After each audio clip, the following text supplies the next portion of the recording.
What's up, everybody? Welcome back to the YouTube channel. I hope everyone is well. I'm great, thank you for asking.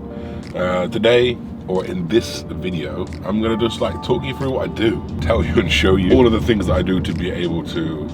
I mean, the title's gonna be a little bit clickbait, what I do to afford to live in Dubai, but it's not that expensive here. It's pretty normal and pretty straightforward, like it would be in the UK. That's the icebreaker over. But I'm going to show you all of the things that I do as a career, as what I would consider a job. Some of you might not consider some of it a job. Some of you might think it is. So first up, we are going to a podcast room right now. So one aspect of what I do is the social media side of things. We do the YouTube videos, obviously we do Instagram, podcasts that we're doing in person, as in like not just me behind a microphone and putting the audio out. For a long time, that'll be like my podcast that I own or run. The podcast room, we're doing it with Joe Brighty. Joe, who is another B as part of the BBC. Unfortunately, C Cycles is, he doesn't live in Dubai, so it's a little bit more difficult for us to get him on. So we decided that we were gonna keep the ball rolling while Joe is moving here to Dubai, which is incredible. Take you along that journey, you know. So if you aren't subscribed, you can follow us at Off the Cuff on podcast app Spotify, or Bridging the Gap on the podcast app. We'll see you in there.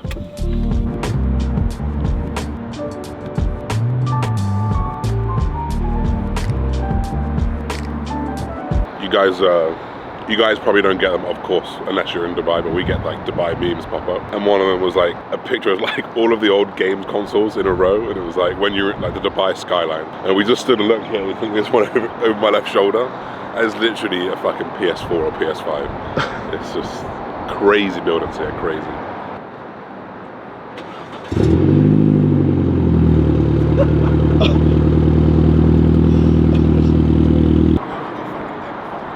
Do you want to hear the story about this car? Right, so I want to shout out Bling Car Rentals. They love me doing this. Bling Car Rentals are great. I actually use them every time I come here because they have like a nice like mid to low range like cars to get. So that's like 50 quid a day. So big up. 50? Yes. Let me tell you the catch. As long as you're okay with this, right? As long as you're okay with this, what they do is they get normal cars that is just a 5 Series. Then they put an M5 body kit on it, so it looks like an M5. And also they put some stupid exhaust on it, so it fucking sounds like an M5. And I messaged him about that. The car sale, I was like, yeah, it's a bit fucking loud though. You turn it on, it's like, whoa. I'm like, oh my god. So at low revs, it's a hoodlum car. That's so funny. It's a yobbo car, but on the motorway, it's fine. At least you see you put, like, you've got a fucking M5. So it's just a 5. So you bitch. And if you get close to it, it's fucked up as well.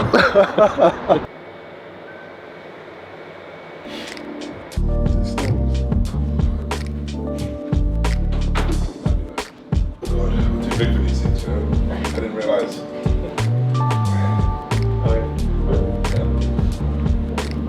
3, 2, 1, and action.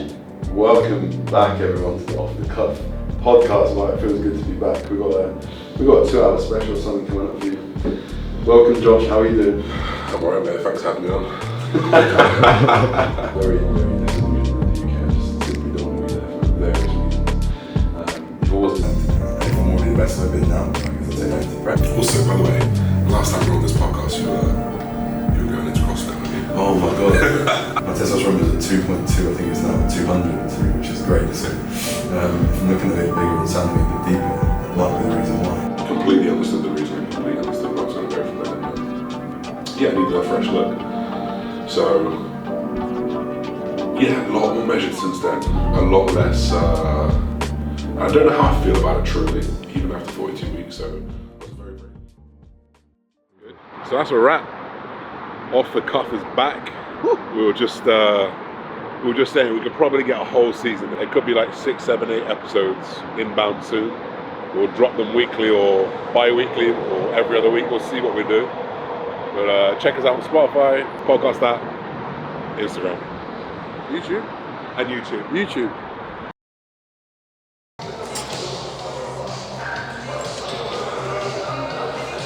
Oh.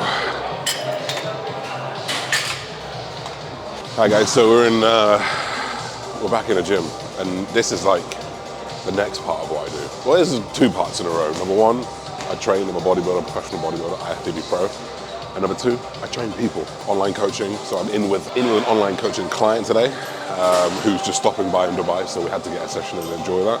Get a little bit into the nitty gritties of how to train, do little things here. So this is like a 2-for-1 of what I do as well. So I'm a pro, I also train people.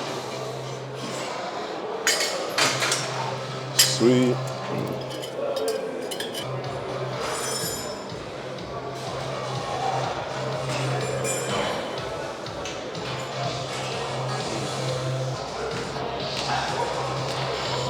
Oh, okay. Oh yeah. I think just sit the seat up a bit. They're a bit high. I got a long torso.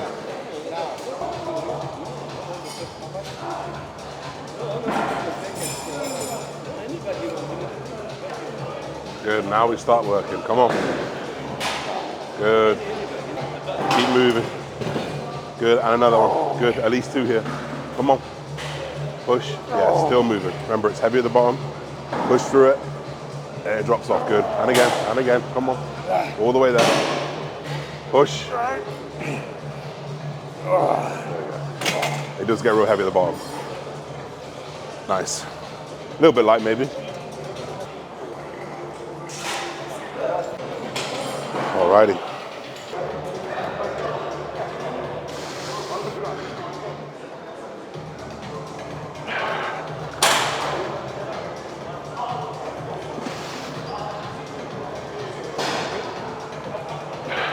Grab these right at the top.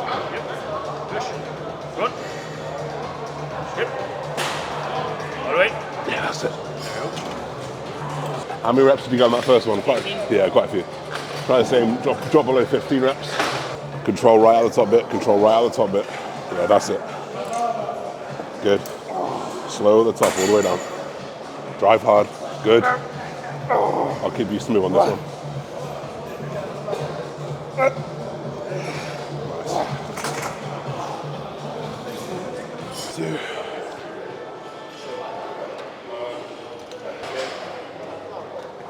All right, get yourself in there then, let's go.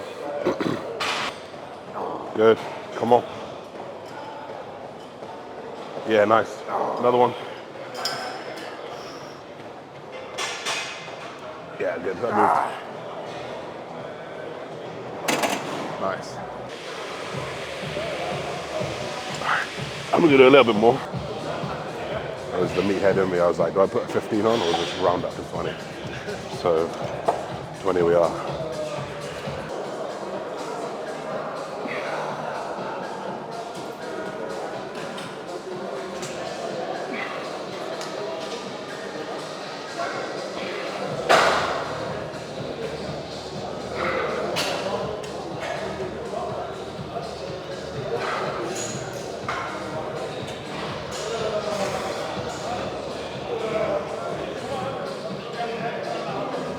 Oh, that'll do me. Yeah. But as soon as we come back up, that's when the fun will start, you know, really start to find that like upper echelon of where you can recover from. Yeah, 100%. That's where it's real fun. Yeah. / painful. But it's all good. That's what we do it for. Exactly, yeah. Come on then, come on. Good. Last set on this, big press. Good.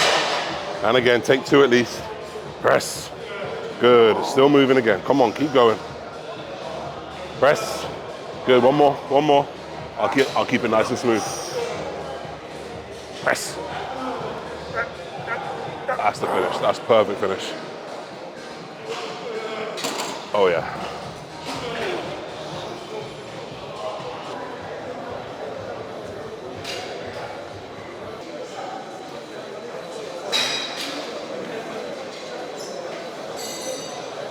Nice.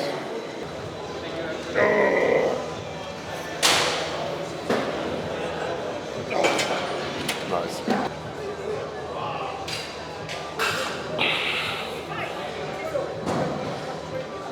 Easy, come on.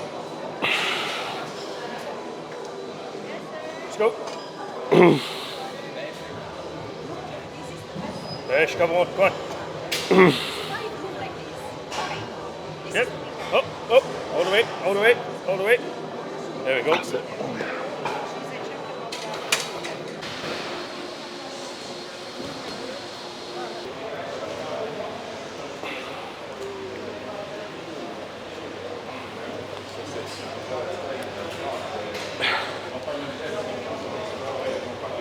First one. Bit light. Nice, mate. Come on.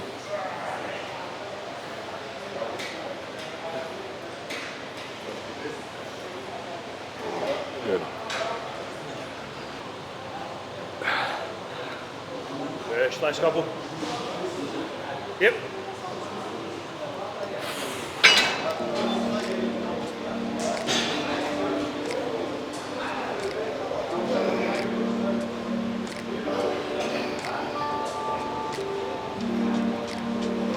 Right, so just to summarize everything that we've said so far, what I do to, again, to be able to afford to be here. Online coaching is like one of the biggest ones. That comes with lots of time and effort into check-ins and one-to-one work with people. And that's a very, very fulfilling part of my job. I would say bodybuilding is like what I consider a job. I am a professional, though I don't earn money from it. It kind of indirectly gives me money, right? Through YouTube videos, through social media, through that, me being the representation of my online coaching brand as well. So it kind of all encompasses that as well. We also have 1MR, which is a premium accessory brand, which you guys should check out in the link below. I've been running that company for 3 or 4 years. We invent, change, innovate different accessories. So we have probably the best selling cuffs on the planet: wrist cuffs, arm cuffs, leg cuffs. We've got amazing wrist wraps, straps, reverse band kits, so much more that can take your training to the next level. It's like a one-stop shop for everything to take your training to the next level. So that's kind of like what I do, all encompassing. And I wanted to just finish this up with like what I have to pay out.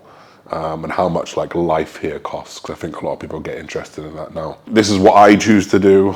You can do this a lot cheaper for sure if you were just like on your own or didn't need as much space as I do. So just in comparison, when we used to live in London, we paid about 2,500-ish, I think, for an apartment. It was a 2-floored apartment with like 2 bedrooms, but one of their bedrooms was an office. It was in Surrey Quays, so overlooked Canary Wharf. So the location of it definitely put the price a bit up. Really well furnished. It was a lovely apartment. And what we have here, we pay about £2,700 a month, but we have 2 bedrooms. We have a maid's room, which works out as a really, really good storage room. So we came here with 5 suitcases. So if you can picture putting 5 suitcases in a normal apartment, like it just takes up so much space. So maid's room has all of our water, because you've got to buy bottled water here, which we've got like 12 cases of. 5 suitcases. Any clothes that we've got, we don't need. Boxes, seats, chairs, towels, stuff for the beach. Anything that we don't want to have out in the main room, we can put in our maid's room. So we have 2 bedrooms, so we can always have guests. I think that was one thing that we really wanted. And again, like if you did a 1-bedroom, you can get a really nice place as well for a lot cheaper. But both our parents want to come out here. We have friends that want to come out here. So the 2-bedroom thing really, really helped. So that's kind of what we pay there. And that's all inclusive of bills, of Wi-Fi, of everything. And naturally the other place was without bills. In terms of like shopping, so when we first got here, we made the mistake that every probably Brit abroad does, and we go to Spinneys, which is like the Waitrose equivalent, and you could spend fucking loads. It's like going to a Waitrose Express. So even more inflated prices. It's so expensive. You could buy like a couple chicken breasts for like £15. It's crazy. Probably comparable to Canada, to be honest. But as you get here, you start talking to people, you learn that there are some cheaper supermarkets. So Carrefour, or Carrefour, I don't know how you say it, and Nesto are the 2 places that we shop at now. Considerably cheaper than the UK. Like, you do not need to spend what you need to spend in a Tesco, or it's like comparable to an Aldi or a Lidl. And we can do our full shop every week for about 550 dirhams, which is about £125. And that's between 2 people, and obviously I weigh on a little bit heavier than that. But on top of that, we order all our meat from a butcher. I think the supermarket meat isn't the best, so we order from a butcher, and we probably spend about £50 to £60 a week on that as well. £200 to £220 a week, about £800, £850 a month. which is pretty comparable to the UK. I think we've probably spent about that in the UK. So you really can live considerably cheaper if you consider that, like, filling up my car at home, as in the UK, used to cost £120. Here I can fill my car up for £25, £30 to the brim, which is kind of crazy. Things like car washes are much cheaper. You know, anything that involves fuel tends to be a little bit cheaper as well. So you save elsewhere, and let's say like that whole price, even if it was 10% more than the UK, which it isn't, it's about the same. Specifically London, if you're in the north of the UK, you can get things a little bit cheaper. Like, I'm not paying 40% tax, so I'm saving like 40% of my money, right? So there's a lot of pros coming here, especially when you really do break it down and compare it to the UK. And I think that, you know, I think that's a pretty good insight, you know, into everything. Or gym memberships, actually, that's the only other thing I do: food, rent, gym. It's pretty expensive here for gyms. It's comparable to like the real top gyms in London. So places like Third Space, you pay like hundreds of pounds a month. You could pay that here if you went month to month. I paid for a year outright, and I paid £80 a month, but I had to pay that all up front, which was about £1,000. So definitely save money buying things in bulk, but things like day passes here, whew, they could be like £40, £50, which is just crazy. Coming here on a holiday, eating out, hotels, renting cars, yeah, you're gonna eat, and day passes and gyms, yeah, you're gonna spend a lot. But living here, committing to places for 6 months, committing to my car for 6 months, for example, cars are a little bit more expensive. I pay £600 for a Mazda CX-5, I think it is. £600 a month. I would have an Audi Q5 S Black Edition for £450 at home. So a much more expensive car, nicer car for about £150 cheaper in the UK. But again, when you're saving on that fuel, you save that in fuel. You save on fuel and more when you're driving here. So that's like what I spend, over £3,500 a month-ish on myself. So everything that I do allows me to afford that, and obviously save some money as well. I also have other outgoings. For example, the person behind the camera, Loki, he also is here. So we pay for his apartment as well, and then also his wage. So there'll be two other things that would take into consideration in that whole pie. But those are like business expenses that we put through the business, and everything else I would obviously put through my personal expenses, which is what we're talking about today. So that is what I do. That is how I live here. That is how much it costs to live here.